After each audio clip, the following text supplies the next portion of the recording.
টানা 2 দিনের অবরোধে অনেকটা স্থবির খাগড়াছড়ি ও রাঙামাটির জনজীবন। হামলা ও সহিংসতার পর এখনো কিছুটা থমথমে দুই জেলার পরিস্থিতি।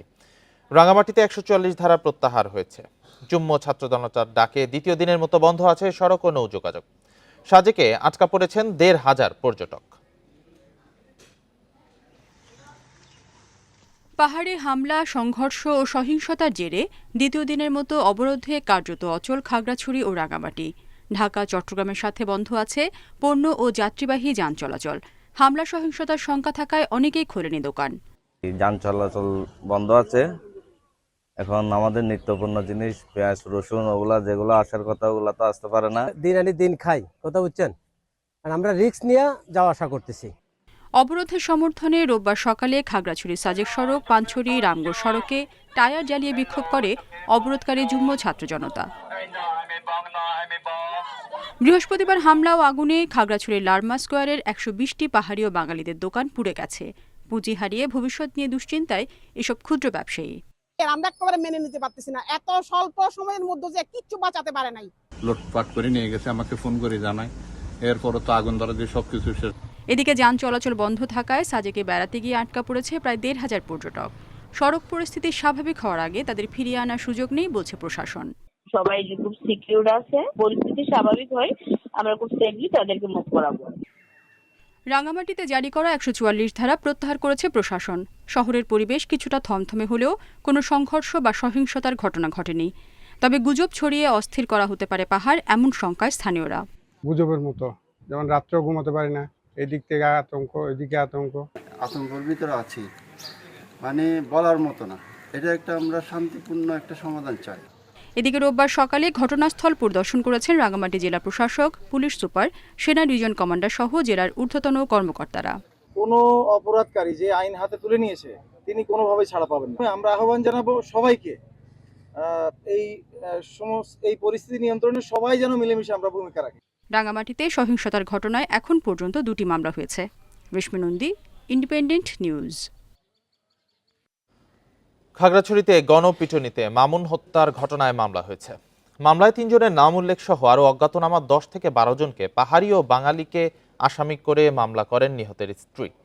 আসামিরা হলেন খাগড়াছড়ির সাবেক পৌর মেয়র রফিকুল আলম, সাবেক সদর উপজেলার চেয়ারম্যান দিদারুল আলম ও তার ভাই শাকিল।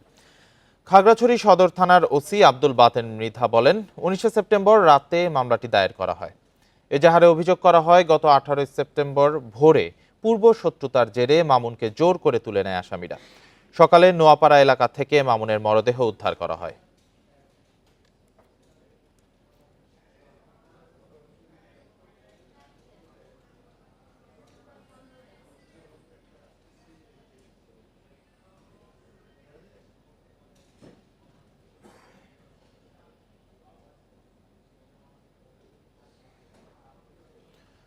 পাহাড়ে শান্তি বজায় রাখতে ও সৌহার্দ্য স্থাপনে সব পক্ষকে এগিয়ে আসার আহ্বান জানিয়েছেন বস্ত্র, পাট ও নৌ পরিবহন মন্ত্রণালয়ের উপদেষ্টা ব্রিগেডিয়ার জেনারেল অবসরপ্রাপ্ত ডক্টর এম সাখাওয়াত হোসেন।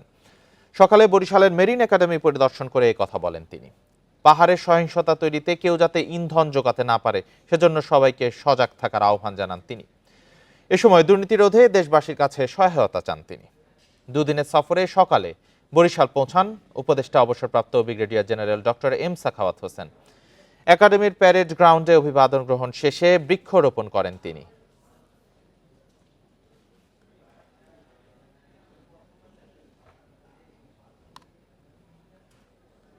সেখানে বিশেষ করে বেশ শুধু বাঙালি অবাঙালি না, সেখানে আরও 13টা 14টা কমিউনিটি আছে, কেউ বড় কেউ ছোট, কেউ তাদের মধ্যে একটা সৌহার্দ্যের ব্যাপার আছে এবং সেই সৌহার্দ্যটা আমি মনে করি, এটা ব্যক্তিগত মতামত, সেই সৌহার্দ্যটা বজায় রাখতে হলে যারা অপাহাড়ি আছে তাদেরকে বুঝতে হবে যে পাহাড়িদের বেদনা এবং দুঃখটা।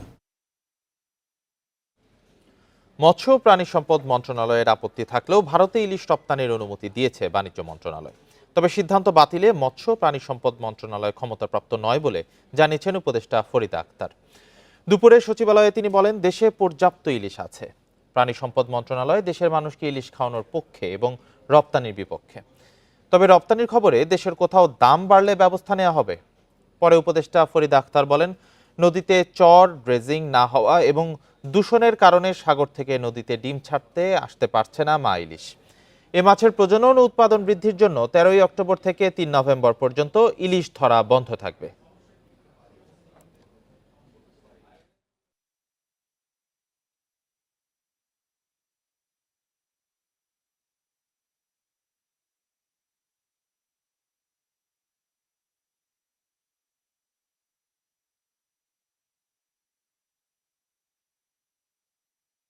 ভারতের যারা মৎস্য ব্যবসায়ী এবং বাংলাদেশের মৎস্য ব্যবসায়ী তারা একটা অনুরোধের প্রেক্ষিতে এটা বাণিজ্য মন্ত্রণালয় দিয়েছে। এর সাথে মৎস্য ও প্রাণী সম্পদ মন্ত্রণালয়ের কোনো সম্পর্ক নেই।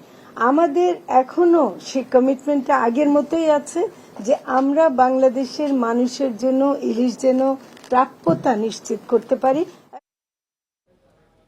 দুর্গাপূজা উপলক্ষে ভারতে 3000 টন ইলিশ রপ্তানির অনুমোদন দেওয়া হয়েছে, তবে সর্বনিম্ন কি দামে রপ্তানি হবে তা জানানো হয়নি। গত বছর প্রতি কেজি ইলিশের রপ্তানি মূল্য ছিল $10 বা 1100 টাকা। গত বছর প্রায় 4000 টন ইলিশ রপ্তানির অনুমোদন দেওয়া হলেও ভারতে যায় 802 টন।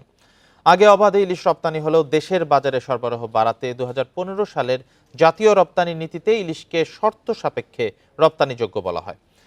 পরের 2 রপ্তানি নীতিতেও তা বহাল থাকে। এনবিআর এর তথ্যে দেখা যায় 2020-21 অর্থ বছরে প্রায় 1700 টন ইলিশ রপ্তানিতে আয় হয় $1,64,00,000। আকার ভেদে প্রতি কেজি মাছ 10, 6 ও $8 রপ্তানি হয়। পরের 2 বছর 1200 থেকে 1400 টন ইলিশ রপ্তানি হয়।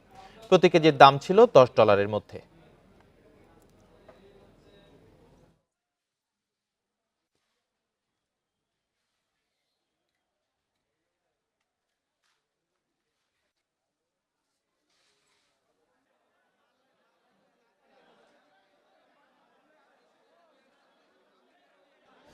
টানা 2 দিনের অবরোধে অনেকটা স্থবির খাগড়াছড়ি। এ বিষয়ে জানাতে খাগড়াছড়ি থেকে যুক্ত হয়েছেন সহকর্মী সমীর মল্লিক। সমীর, পরিস্থিতি এখন কেমন দেখছেন? গণপিটুনি হত্যায় একটা মামলা হয়েছে, সে বিষয়ে জানাবেন। আর যারা বাড়িঘর ছেড়েছিলেন তারা কি ফিরতে শুরু করেছেন কিনা, অবরোধের বিষয়েও জানতে চাই। যেহেতু মামলার বিষয় যদি আমি জানাই আপনাকে, খাগড়াছড়িতে যে আলোচিত যে মামুন হত্যাকাণ্ড, সেটির ঘটনায় কিন্তু 3 জনকে আসামি করেছে, নাম উল্লেখ করেছে। এর বাইরে অজ্ঞাত আরও 10 থেকে 12 জনকে আসামি করা হয়েছে। এই 3 জন মূলত হচ্ছে মোহাম্মদ শাকিল নামে একজন, এর বাইরে আর বাকি যে 2 জন রয়েছে খাগড়াছড়ি পৌরসভার সাবেক মেয়র মোহাম্মদ রফিকুল আলম এবং সদ্য সাবেক সদর উপজেলার যিনি চেয়ারম্যান দিদারুল আলম। বাকি 10 থেকে 12 জনকে উপজাতি এবং বাঙালি এই হিসেবে তারা মামলার এজাহারে উল্লেখ করা হয়েছে, তাদেরকে আসামি করা হয়েছে। এবং আমি যদি আপনাকে অবরোধের পরিস্থিতিটা বলি, আজকে আসলে খাগড়াছড়ির সাথে সারা দেশের যে সড়ক যোগাযোগ সেটা অনেকটাই বন্ধ রয়েছে বলা যায়, এবং আন্তঃউপজেলা যে যোগাযোগগুলো রয়েছে সেখানেও কিন্তু খুব বেশি গাড়ি যাচ্ছে না।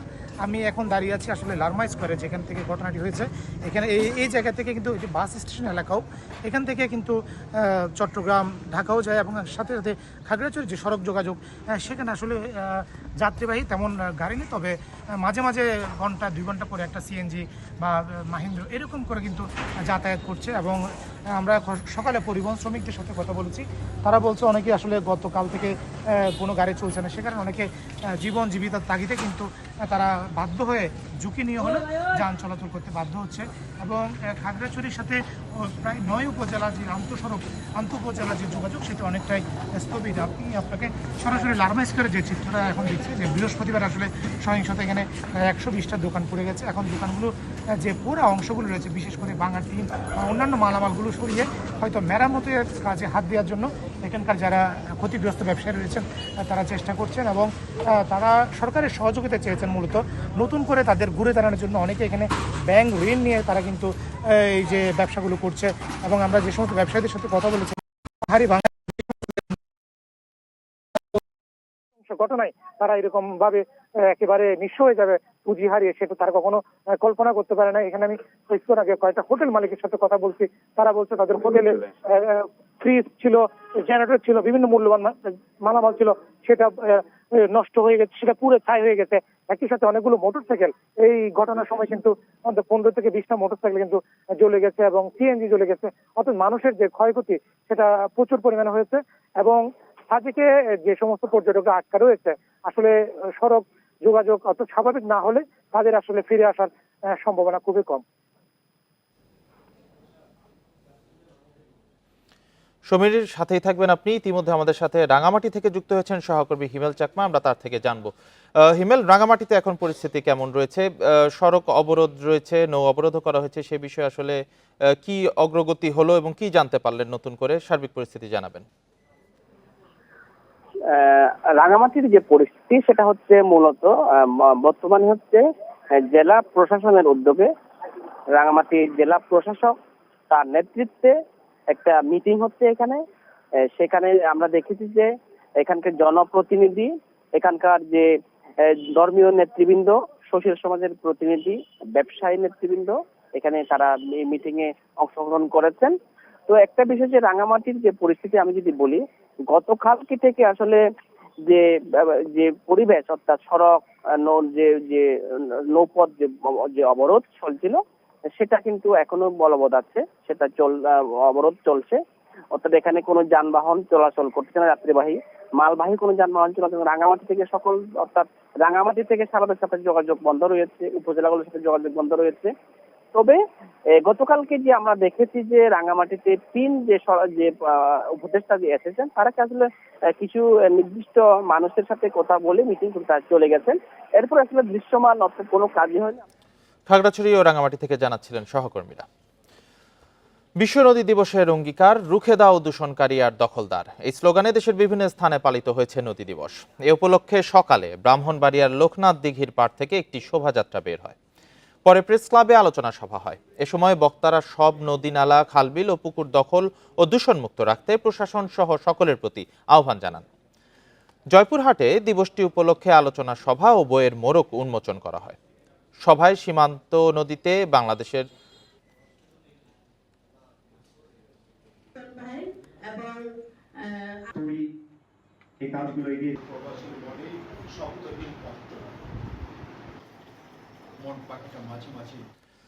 পানির ন্যায্য হিস্সা আদায়ে সরকারি পর্যায়ে নীরবতার দিন শেষ বলে মন্তব্য করেছে পরিবেশ উপদেষ্টা সৈয়দা রিজওয়ানা হাসান। সকালে ফেনীর পরশুরামের কালিকাপুরের বন্যায় ক্ষতিগ্রস্ত বল্লামুখা বাঁধ পরিদর্শন শেষে তিনি এ মন্তব্য করেন। উপদেষ্টা বলেন, নদীর পানি শুধু রাজনীতি না, এটি কূটনীতি এবং অর্থনীতিও। ৫৩ বছর পরও তিস্তা চুক্তি স্বাক্ষর না হওয়াকে ব্যর্থতা উল্লেখ করে উপদেষ্টা বলেন, মানবিক কারণে দুই দেশকে এক হয়ে নদীর পানি বন্টন ও দুর্যোগ ব্যবস্থাপনা বিষয়ে সিদ্ধান্ত নিতে হবে। এ লক্ষ্যে জনগণের কথা জানতে উদ্যোগের কথাও জানান উপদেষ্টা। বিকেলে জেলা প্রশাসন কার্যালয়ে সাম্প্রতিক বন্যা ভাঙন নিয়ে করণীয় বিষয়ে গণশুনানিতে অংশ নেবেন তিনি।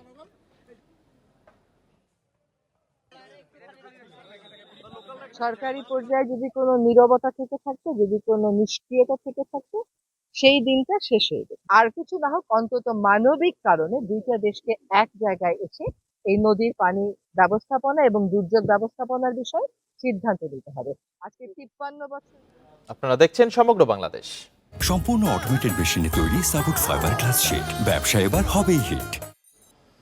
নতুন বাংলাদেশ গড়তে তরুণদের অবদান সবচেয়ে বেশি প্রয়োজন, এমন কথা জানিয়েছেন আনসার ও গ্রাম প্রতিরক্ষা বাহিনীর মহাপরিচালক মেজর জেনারেল আব্দুল মোতালেব সাজ্জাদ মাহমুদ। দুপুরে ঢাকা নবাবগঞ্জ উপজেলার জয়কৃষ্ণপুর ইউনিয়নে গ্রাম ভিত্তিক ভিডিপি মৌলিক প্রশিক্ষণ অনুষ্ঠানে তিনি এ মন্তব্য করেন। বলেন, বাহিনীর সদস্যরা যাতে রাষ্ট্র গঠনে অবদান রাখতে পারে সেজন্য সরকার তাদের প্রশিক্ষণের উদ্যোগ নিয়েছে। ৩০,০০০ নারী পুরুষকে মৌলিক প্রশিক্ষণের আওতায় আনা হবে।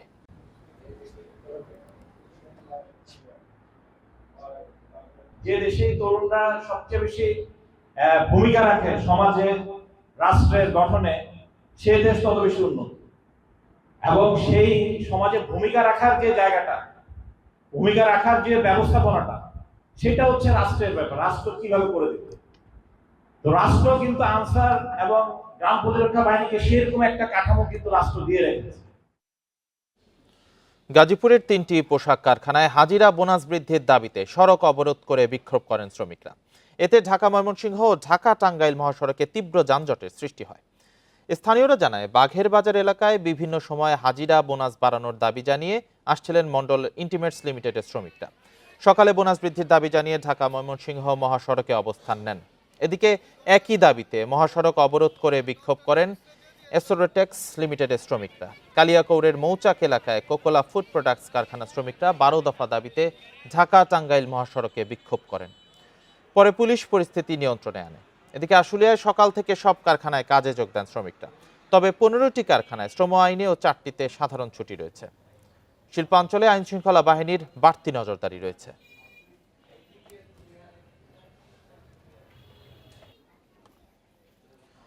সাবেক কৃষিমন্ত্রী আব্দুস শহীদের দখলে থাকা লাউয়াছড়া জাতীয় উদ্যানের 5 একর জায়গা উদ্ধার করেছে বন বিভাগ। উদ্ধারকৃত জায়গায় লাগিয়েছে ফলদ ও বনজ গাছের চারা। লাউয়াছড়া বনের সব অবৈধ দখলদারদের উচ্ছেদের দাবি স্থানীয়দের। সম্প্রতি মৌলভীবাজারের কমলগঞ্জের সংরক্ষিত বনভূমি লাউয়াছড়া জাতীয় উদ্যানের জমি উদ্ধারে কাজে নামে বন বিভাগ। অভিযানে নেমে ডরমেটরি এলাকার 5 একরের এই জমিটি দখলমুক্ত করে। অবৈধভাবে দখল করে এখানে লেবু বাগান করেছিলেন সাবেক কৃষিমন্ত্রী আব্দুস শহীদ। স্থানীয়দের অভিযোগ, ক্ষমতার অপব্যবহার করে তিনি জমি দখল করেন। এই স্থানীয় এমপি সাহেব ক্রয় করে রাখছে, ওনার লোকজন এটা দেখাশোনা করতো আর কি। আর এই সাইডে ওনার চা বাগান, যার সাথে এটাও করতো আর কি, পরিচর্যা করতো। এখন আমরা কর্তন করে চারা লাগাই দিছি। স্থানীয় মন্ত্রী মহোদয় আছে, ওনার আন্ডারে এটা আছে। এরপর থেকে কয়েকদিন আগে এটা আমরা বেদখল থেকে উদ্ধার করে আমরা চারা রোপণ করে দিচ্ছি। দখলগুলো আছে সবকিছু উদ্ধার হইয়া বন্যপ্রাণী খাবারের গাছ লাগানো কিংবা আবাসস্থান তৈরি করলে লাগাছড়ার জন্য বন্যপ্রাণীর জন্য ভালো। বন বিভাগের দাবি, আওয়ামী লীগ সরকার ক্ষমতায় থাকাকালে তারা জমি উদ্ধারের উদ্যোগ নিলেও সফল হননি। বর্তমানে উদ্ধারকৃত জায়গায় 9 প্রজাতির প্রায় 5000 ফলদ ও বনজ গাছের চারা লাগানো হয়েছে। 5 একর জায়গা এখানে অনেকটা বেদখলেই ছিল। জায়গাটাকে আমরা বিভিন্ন বন্যপ্রাণী উপযোগী, খাদ্য উপযোগী এবং তার বসবাস উপযোগী কিছু প্রজাতির চারা দিয়ে আমরা প্রায় 9 প্রজাতির চারা দিয়ে আমরা এই জায়গাটা পুনরুদ্ধার করেছি। লাউয়াছড়া জাতীয় উদ্যানের চারপাশে আরও জমি অবৈধভাবে দখল করে রেখেছে ভূমিদস্যুরা। সেগুলো উদ্ধারের দাবি স্থানীয়দের। Independent news. দেশের বিভিন্ন স্থানে গণপিটুনিতে হত্যার ঘটনা তদন্ত করে জড়িতদের বিচারের আওতায় আনার দাবি জানিয়েছেন রাজশাহী বিশ্ববিদ্যালয়ের শিক্ষার্থীরা। দুপুরে ক্যাম্পাসের প্যারিস রোডে স্টুডেন্ট রাইটস অ্যাসোসিয়েশন আয়োজিত মানববন্ধনে তারা এই দাবি জানান। বক্তারা এই সময় বলেন, বুয়েটে আবরারের মৃত্যু যেমন মানুষকে নাড়া দিয়েছিল, ঢাকা বিশ্ববিদ্যালয়ে তোফাজ্জলের মৃত্যু সেভাবে সবাইকে কাঁদিয়েছে। বিভিন্ন বিশ্ববিদ্যালয় ও পাহাড়েও গণপিটুনির ঘটনার নিন্দা জানান তারা। বলেন, দোষারোপ বা রাজনীতি নয়, এসব হত্যাকাণ্ডের সুষ্ঠু বিচার নিশ্চিত করতে হবে। মব জাস্টিসকে কোনোভাবেই মেনে নেওয়া হবে না।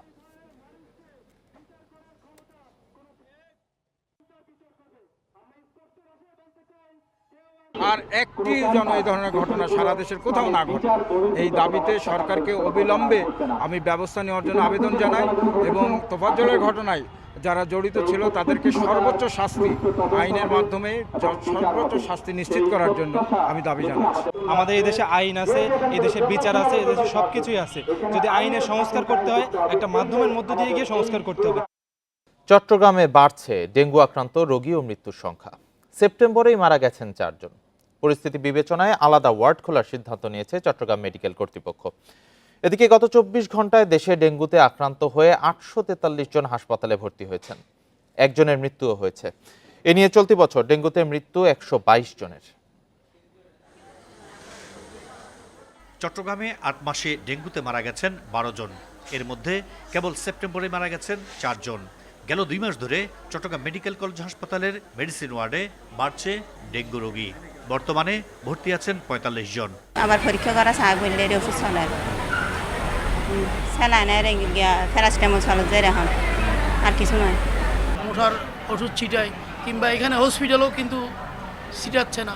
যদি ছিটাই তাহলে এই মহামারী রোগ থেকে মানুষ মনে করেন অন্তপক্ষে কিছুটা রেহাই পাবে। মশার ওষুধও ছেটানো হচ্ছে না। আমার মনে হচ্ছে এডিস মশা হয়তো বৃদ্ধি পাচ্ছে এবং দুপুরের দিকে এবং রাতের দিকে পশ্চিম বাকলিয়া ডিসি রোডের এলাকায় খুবই মশার উপদ্রব। ডেঙ্গু পরিস্থিতি সামাল দিতে এরই মধ্যে বিশেষ ওয়ার্ড চালু করেছে চট্টগ্রাম মেডিকেল কলেজ কর্তৃপক্ষ। মজুদ আছে পর্যাপ্ত কিট সহ ওষুধপত্র। হাসপাতালে ডেঙ্গুর পর্যাপ্ত ব্যবস্থা রয়েছে। একটা হচ্ছে ডেঙ্গু আইসোলেশন ওয়ার্ড করা হয়েছে এবং যে সমস্ত এখানে যদি জায়গা না হয় তাহলে আমরা প্রত্যেকটা ওয়ার্ডে ডেঙ্গুর আলাদা কর্নার করেছি। তা ডেঙ্গুর পর্যাপ্ত পরিমাণ কিট আছে। তারপর হচ্ছে এখানে নর্মাল স্যালাইন যেটা ফ্লুইড ম্যানেজমেন্ট যেটা বেশি জরুরি, এটার জন্য নর্মাল স্যালাইনের পর্যাপ্ত ব্যবস্থা আছে। ডেঙ্গুতে মৃত্যু ও জটিলতা এড়াতে সময়মতো রোগীর চিকিৎসা শুরুর উপর জোর দিচ্ছেন চিকিৎসকরা। জাতীয় ওষুধ ছাড়া অন্য কোনো ওষুধ জ্বর কমানোর জন্য আমরা নিব না। আমরা অনেক সময় দেখি যে ডাইক্লোফেন বা অন্যান্য ব্যথার ওষুধ যেগুলো জ্বর কমানোর জন্য ইউজ করা হয়, অনেক সময় গ্রাম্য চিকিৎসক অথবা নিজেরাই জ্বর বেশি হলে এটা দিয়ে দেয়। এটা কিন্তু খুব খারাপ পরিণতি হতে পারে। চলতি মৌসুমে চট্টগ্রামে ডেঙ্গু আক্রান্ত হয়েছেন 986 জন। এর মধ্যে 565 জন নগরীর বাসিন্দা, বাকিরা বিভিন্ন উপজেলার। Ahsan Riton, independent news, Chattogram. কুয়াকাটা ভ্রমণ শেষে বাড়ি ফেরার পথে ফরিদপুরে মোটরসাইকেল নিয়ন্ত্রণ হারিয়ে 2 কলেজ ছাত্রের মৃত্যু হয়েছে। এদিকে বরিশালে বাসের চাপায় নিহত হন 2 মোটরসাইকেল আরোহী। সকাল 10টার দিকে ফরিদপুরের নগরকান্দার কান্দি এলাকায় মৃত্যু হয় মোটরসাইকেল আরোহী নড়াইল জেলার তিতাস শেখ এবং উৎস মোল্লার। দুজনই দ্বাদশ শ্রেণীর শিক্ষার্থী। পুলিশ জানায় কুয়াকাটা ভ্রমণ শেষে মোটরসাইকেলে বাড়ি ফিরছিলেন তারা। এদিকে বরিশালের গৌরনদী উপজেলার ইল্লা বাস স্ট্যান্ড এলাকায় বাস চাপায় মোটরসাইকেল আরোহী 2 জন নিহত হন। তারা হলেন গৌরনদী পৌরসভার লাভলু মাঝি ও সেন্টু মৃধা।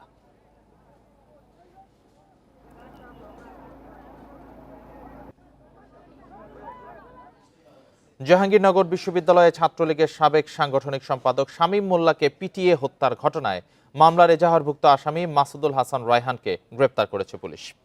শনিবার রাতে গাজীপুরের হোতাপাড়া থেকে তাকে গ্রেপ্তার করা হয়। মাহুদুল হাসান রায়হান হত্যা মামলার 3 নম্বর আসামি এবং বিশ্ববিদ্যালয়ের ইংরেজি বিভাগের 50তম ব্যাচের শিক্ষার্থী। আসামির রিমান্ড আবেদন চেয়ে দুপুরে আদালতে তোলা হবে বলে জানিয়েছে পুলিশ। শামীম মোল্লাকে হত্যায় জড়িত থাকার অভিযোগে 8 শিক্ষার্থীকে সাময়িক বহিষ্কার করে তাদের বিরুদ্ধে হত্যা মামলা দায়ের করেছে বিশ্ববিদ্যালয় কর্তৃপক্ষ।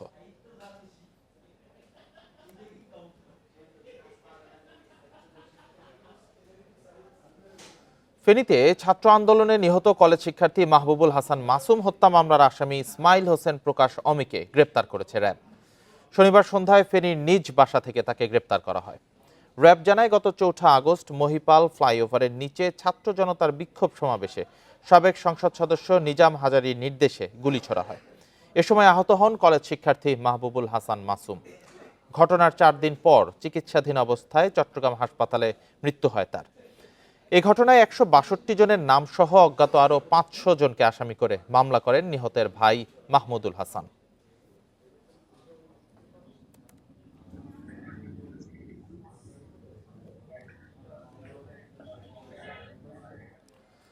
মাদারীপুর সদরে জমি দখল ও আধিপত্য বিস্তার নিয়ে 2 পক্ষের মধ্যে সংঘর্ষ হয়েছে।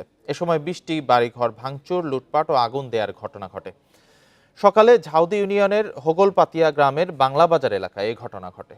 পুলিশ জানায় দীর্ঘদিন ধরে আওয়ামী লীগের সমর্থক দুলাল চৌকিদারের বিরুদ্ধে ওই এলাকার মুজাম সর্দারের জমি দখল করে রাখার অভিযোগ উঠে।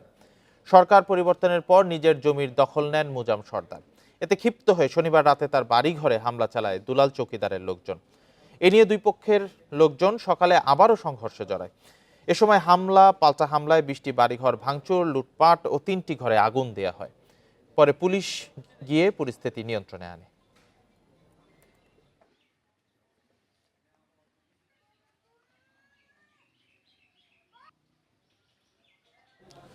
সাতক্ষীরার দেবহাটায় এক বৃদ্ধাকে ধর্ষণের অভিযোগ উঠেছে। শনিবার রাতে 11টার দিকে এই ঘটনা ঘটে। অসুস্থ অবস্থায় ওই বৃদ্ধাকে উদ্ধার করে সাতক্ষীরা সদর হাসপাতালে ভর্তি করা হয়েছে। পরে তাকে সাতক্ষীরা মেডিকেল কলেজ হাসপাতালে স্থানান্তর করার পরামর্শ দেয় চিকিৎসকরা। পুলিশ জানায় অভিযুক্ত আসাদুল ইসলামকে আটকের চেষ্টা চলছে। এই ঘটনায় মামলার প্রস্তুতি নিচ্ছে ভুক্তভোগী পরিবার।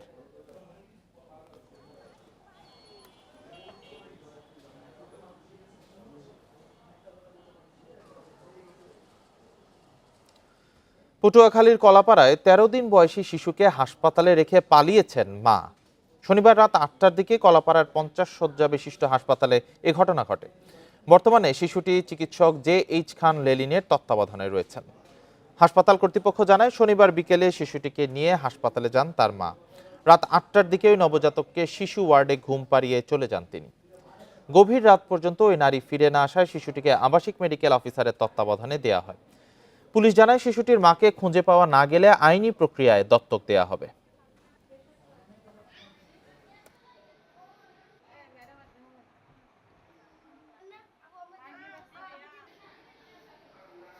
শুনলাম যে আসলে তার মাকে আর পাওয়া যায়নি। তো এখন যেটা চাচ্ছি যে কেউ যদি মানবিক কারণে অথবা মানবিক দৃষ্টিকোণ থেকে বাচ্চাটাকে আশ্রয় দেয়। খুলনার দাকপে দুর্গাপূজা করতে হলে ৫ লাখ টাকা চাঁদা দিতে হবে। দাবিতে উড়ো চিঠি দেওয়া হয়েছে 5টি মন্দিরে। মন্দির কমিটির সভাপতি, সাধারণ সম্পাদকের নামে পাঠানো হয় এসব চিঠি। দাকব থানার ওসি সিরাজুল ইসলাম জানিয়েছেন 17 এবং 18 সেপ্টেম্বর সুতোরখালীর একটি, কামারখোলার 2টি ও কৈলাসগঞ্জের 2টি মন্দিরে বেনামি চিঠি দেওয়া হয়। প্রশাসন বা সংবাদ মাধ্যমকে এ তথ্য জানানো হলে কড়া শাস্তির হুমকিও দেওয়া হয়েছে। এ ঘটনায় থানায় সাধারণ ডায়েরি করা হয়েছে। মন্দিরের নিরাপত্তায় মোতায়েন করা হয়েছে গ্রাম পুলিশ।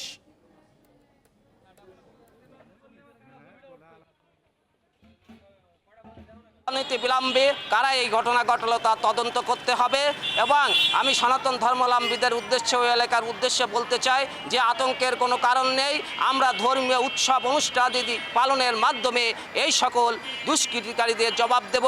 সংশ্লিষ্ট বিট অফিসাররা সেখানে যাচ্ছেন এবং তাদের সাথে পূজা মন্দিরের সভাপতি, সেক্রেটারিদের সাথে যোগাযোগ রক্ষা করে চলছেন। এছাড়াও প্রত্যেকটা পূজা মন্দিরই গ্রাম পুলিশ তাদের সাথে যোগাযোগ রাখতেছে এবং নিরাপত্তার জন্য তারাও জোরদার ভূমিকা রাখতেছে। দেখছেন সমগ্র বাংলাদেশ। স্টিকি অ্যাডিসিভ, জোড়া লাগায় সবকিছু। সরকারি প্রাথমিক বিদ্যালয়ের সহকারী শিক্ষকদের চাকরিতে 10ম গ্রেড বাস্তবায়নের দাবিতে মানববন্ধন করেছে চট্টগ্রাম জেলার সব সরকারি প্রাথমিক বিদ্যালয়ের শিক্ষকরা। দুপুরে নগরের আইস ফ্যাক্টরি রোড এলাকায় পিটিআই কার্যালয়ের সামনে এই কর্মসূচি অনুষ্ঠিত হয়। এতে 12তম গ্রেডের প্রস্তাবনা প্রত্যাখ্যান করে দ্রুত 10ম গ্রেড বাস্তবায়ন করার দাবি জানান শিক্ষকরা। এছাড়া প্রাথমিক শিক্ষকদের চাকরিতে সকল বৈষম্য দূর করতে প্রধান উপদেষ্টা ও শিক্ষা উপদেষ্টার প্রতি আহ্বান জানান শিক্ষকরা। দীর্ঘদিন আন্দোলন করলেও কোনো সুরাহা না হয় আন্দোলনে যেতে বাধ্য হয়েছেন বলে জানান তারা।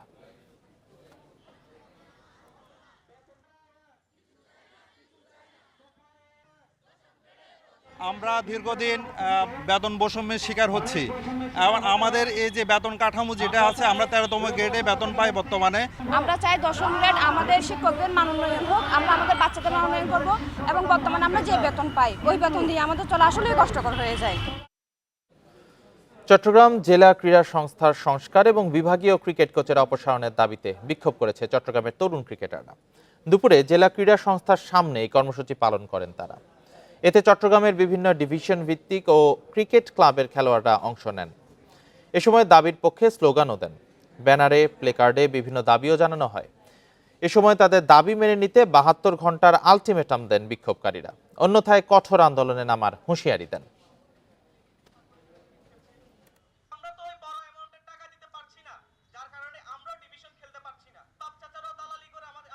3 দিনের মধ্যে আমাদের চট্টগ্রাম বিভাগীয় কোচ যিনি আছেন মমিনুল, ওনাকে দ্রুতভাবে অপসারণ করতে হবে এবং ওনার জায়গায় আমরা একজন নিবেদিত প্রাণ চাই। আমরা চট্টগ্রাম সিজিকেসের ক্রীড়া সংস্থা ক্রিকেট কমিটির সংস্কার চাচ্ছি এবং যারা দুর্নীতিগ্রস্ত কোচ আছে, ঠিক আছে, বিশেষ করে বিভাগীয় কোচ চট্টগ্রাম, ওনার অপসারণ চাচ্ছি।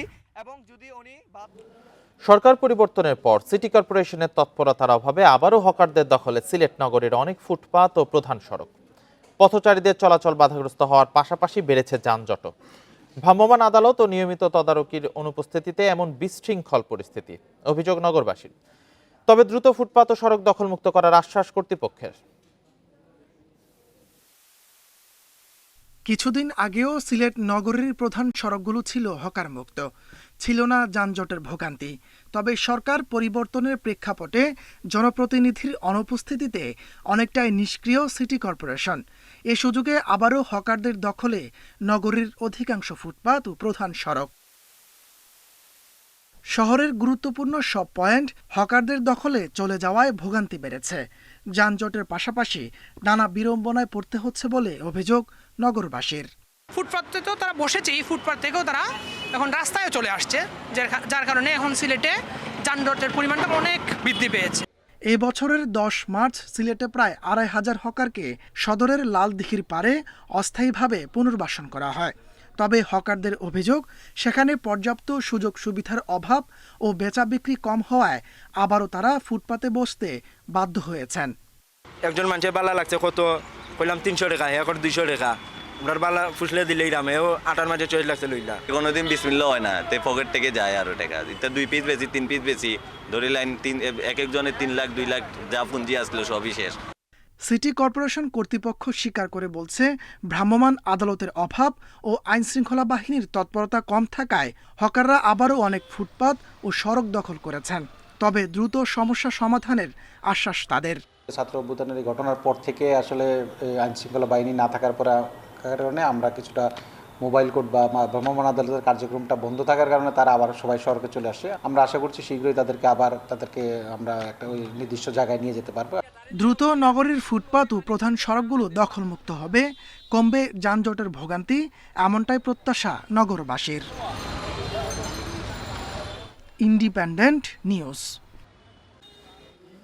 সুনামগঞ্জে হাওরে জিও মেমব্রেন ও হেরিংবোন বন্ডের নতুন প্রযুক্তির বাঁধ নির্মাণে সফলতা পেয়েছে পানি উন্নয়ন বোর্ড।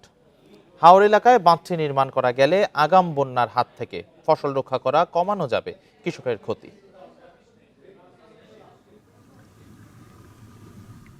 2023 সালে সুনামগঞ্জের ধর্মপাশার ধানকুনিয়া হাওরে পরীক্ষামূলক জিও মেমব্রেন ও হেরিংবোন বন্ডের 73 মিটার বাঁধ তৈরি করা হয়। এবারের বন্যায় মাটির বাঁধ ভেঙে গেলেও অক্ষত রয়েছে এই বাঁধটি। এই অবস্থায় আগাম বন্যা থেকে ফসল রক্ষায় মাটির পরিবর্তে বিশেষ প্রযুক্তির এই বাঁধ নির্মাণের দাবি কৃষকদের। এই বাঁধটা তো মনে করেন বিরাট উপকার হয়েছে আমরা, আর যে সাইডে না হয়েছে এই জায়গাটা মনে করেন আফালে ডেয়ে ভেঙে লাগছে আফর। প্রতি বছর আপনার এই যে শত শত কোটি টাকা দিয়ে আপনার রাস্তার প্রকল্পগুলো করে, প্রতি বর্ষাকাল আসে নদী ভাঙনের ইয়ার কারণে পানির কারণে সবগুলো রাস্তা ভাঙে যায়, এগুলো আমরা স্থায়ী বাদ চাই। প্রতি বছর হাওরের ফসল রক্ষায় খরচ হয় 150 থেকে 200 কোটি টাকা, যা তেমন কাজেই আসছে না ফসল রক্ষায়। উল্টো বিপুল পরিমাণ ফসলের পাশাপাশি অপচয় হয় সরকারি অর্থের। নতুন প্রযুক্তির বাঁধটি টেকসই এবং খরচ তুলনামূলক কম বলছে পানি উন্নয়ন বোর্ড। আমরা ঊর্ধ্বতন কর্তৃপক্ষের সাথে বিষয়টি নিয়ে আলাপ করেছি। ইতিমধ্যে আমরা পরীক্ষামূলকভাবে আর একটু বৃহৎ আকারে, অর্থাৎ আমরা এই কাজটি আমরা 73 মিটার দৈর্ঘ্যে বাস্তবায়ন করেছি। এটি যদি আমরা 1 কিলোমিটার দৈর্ঘ্যে বাস্তবায়ন করে দেখতে পারি তাহলে এর সুফল আরও সম্পর্কে ধারণা পাওয়া যাবে। 100 মিটার মাটির বাঁধ নির্মাণে যেখানে খরচ হয় প্রায় 25 লাখ টাকা, সেখানে এই বাঁধটি লাগে 40 লাখ টাকা। তবে এসব বাঁধের স্থায়িত্বকাল অন্তত 10 বছর। Independent news. ঝালকাঠিতে গাছের চারা নিয়ে র্যালি করেছে স্কুল শিক্ষার্থীরা। সকালে শাহী মডেল সরকারি প্রাথমিক বিদ্যালয়ের চত্বর থেকে শিক্ষার্থীদের নিয়ে সবুজ র্যালি বের হয়ে সড়ক প্রদক্ষিণ করে। অনুষ্ঠানে বিদ্যালয়ের 2 শতাধিক শিক্ষার্থীরা বিভিন্ন ফলের চারা বিতরণ করা হয়। প্রকৃতির ভারসাম্য রক্ষায় শিশুদের মাঝে গাছের চারা বিতরণ ও সবুজ র্যালি আয়োজন করে স্বেচ্ছাসেবী সংগঠন ক্যাপ্টেন প্ল্যানেট। র্যালি শেষে বিদ্যালয়ের সীমানা প্রাচীর গেট নির্মাণ কাজের উদ্বোধন করা হয়। এই ছিল সমগ্র বাংলাদেশের আয়োজনে। ধন্যবাদ সবাইকে।